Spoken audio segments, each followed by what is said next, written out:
자, 여러분 안녕하세요. 알파 오메가입니다. 얼마 전에 이런 뉴스가 나왔습니다. 이게 어떤 뉴스냐면 유럽에 있죠. 유럽에서 팬데믹 이후로 처음으로 전기차 판매가 감소를 했더라라는 뉴스가 나왔습니다. 최근에 뭐 중국에서도 전기차가 안 팔리고 미국도 그렇고 그러면서 약간 수요에 대한 걱정 때문에 그런지 몰라도 전기차에 대한 전기차들의 기업들의 주가가 계속해서 내려가고 있는데 요거 한번 뉴스가 나왔길래 어떤 내용인지 한번 좀 살펴보려고 가지고 왔어요. 그래서 보면 자, 지금 유럽에서 디셈버 그러니까 2020년 4월 이래로 2023년 12월에 처음으로 전기차에 대한 판매 감소가 나타났다라고 이제 얘기를 하고 있고요. 뭐 전월 대비 16.9%가 이제 떨어졌다라고 이제 얘기를 합니다. 그러면서 판 대수가 얼마냐? 16만 700대라고 얘기를 했습니다. 그러면서 지금 요게 상대적으로 2022년도 12월에 그 당시에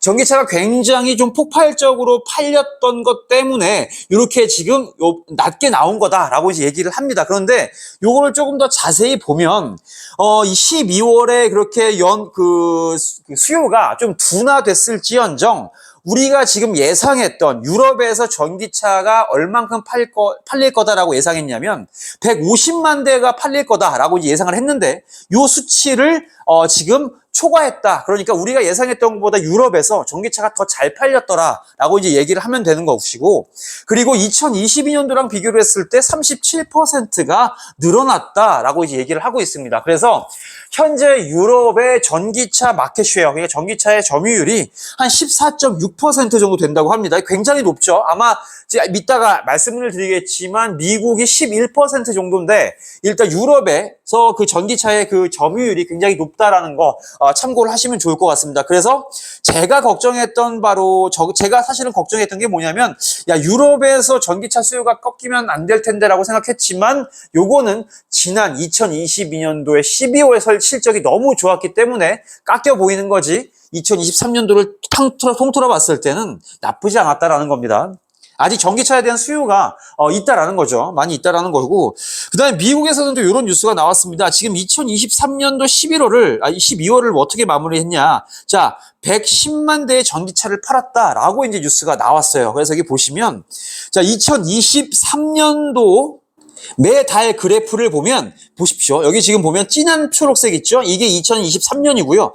연한 녹색이 2022년도입니다. 그런데 2022년도에는 이런 숫자들이 8%를 넘은 적이 없다라는 거죠. 보면 이게 어떤 수치냐? 자, 플러그인 일렉트릭 비클입니다. 그러니까 우리가 이게 완전히 100% 전기차는 아니고 반은 이제 석유를 사용을 하고 반은 이제 배터리를 사용하는 그런 플러그인 하이브리드 일렉트릭 비클인데 2022년도에는 얘가 정말 8%를 넘은 달이 단 한 번도 없었다. 미국에서. 그런데 2023년도 어떻습니까? 모든 달이 8%를 다 넘고 있죠. 그래서 미국도 마찬가지고 유럽도 마찬가지고 2022년보다 2023년도에 전기차를 훨씬 더 많이 팔았다. 그래서 지금 시장에서 우려하고 있는 그 전기차 수요 감소 있죠. 이거를 너무 또 이렇게 심각하게 바라보지 않아도 될 것 같다라는 생각을 저는 잠깐 했습니다. 그래서 유럽과 지금 미국은 2022년보다 2023년도가 훨씬 좋았다라는 거고요. 그래서 지금 미국에서 팔린 이 플러그인 하이브리드 있죠. 전기차가 지금 110만 대가 팔렸는데 이거 지금 신기록이다라고 얘기를 하고 있습니다. 그래서 전년 동기 대비 48%가 더 많이 팔렸다라고 이제 얘기를 하고 있고요. 그래서 지금 전기차 미국의 그 시장 점유율이 대략 한 7% 정도 된다고 합니다. 아까 우리 유럽은 한 13% 정도 된다고 했죠. 그래서 그거보다 조금 낮은 7% 정도 된다라고 이제 얘기를 합니다. 그래서 일단 미국에서는 지금 어떻게 예상을 하고 있냐? 2024년도에는 150만 대에서 한 200만 대 정도의 전기차를 판매할 것으로 이제 예상을 하고 있는데 요거는 어떻게 될지 모르죠. 좀 기다려 봐야 될 것 같습니다. 자, 넘어가 볼게요. 자, 그리고 또 이런 뉴스 나왔습니다. 지금 전기차 관련주들이 계속 이렇게 미끄러지고 있다. 주가가 내려가고 있는데 오히려 토요타 자동차, 혼다, 뭐 페라리 이런 그런 기업들의 주가는 올라가더라라는 겁니다. 뭐라고 얘기를 하냐면 자, 이런 뉴스를 이제 얘기를 하고 있어요. 투심플이라는 전기차를 만드는 회사가 지금 상장 폐지가 됐습니다. 디리스팅이 됐어요. 나스닥에서. 그러면서 주가가 53%가 빠졌다라는 거죠. 일단 요거는 뭡니까? 전기차에 대한 그 전기차 섹터에 대한 약간 분위기를 안 좋게 만드는 그런 뉴스였겠죠.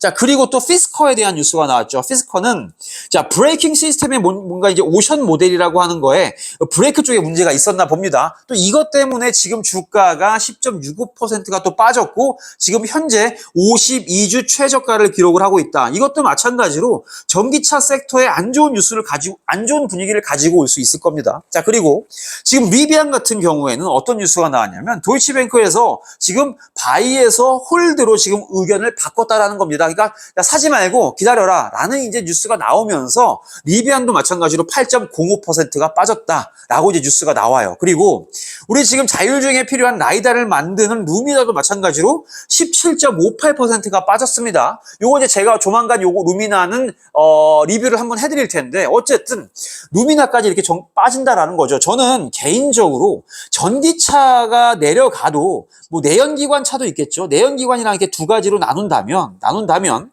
사실 그 자율주행 센서는 전기차에도 들어갈 수가 있고요. 내연기관 차에도 들어갈 수가 있어요. 근데 사실 EV가 안 좋다고 해도 내연기관에다가 이 루미나의 그 자율 그 주행 센서를 달아도 될 것인데, 라이다가 이렇게 루미나가 이렇게 내려가는 것은 사실 조금 전 의아합니다. 왜냐면 뭐 전기차만 차가 아니니까 다른 트럭도 많고 차도 많은데 요건 조금 저는 좀 의아했어요.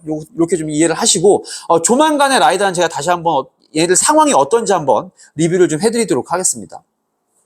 자, 그래서 일단 리비안의 주가를 보면 15.74달러 정도의 이제 유지가 되고 있고 전체 차트로 보면 굉장히 바닥인지 모르겠지만 이 정도가 바닥일지 모르겠지만 바닥에서 그냥 계속 횡보를 하고 있는 느낌이다. 그래서 52주 범위가 11.68달러부터 28달러까지 선인데 조금 아래쪽에 위치해 있다라고 보시면 될 것 같고요.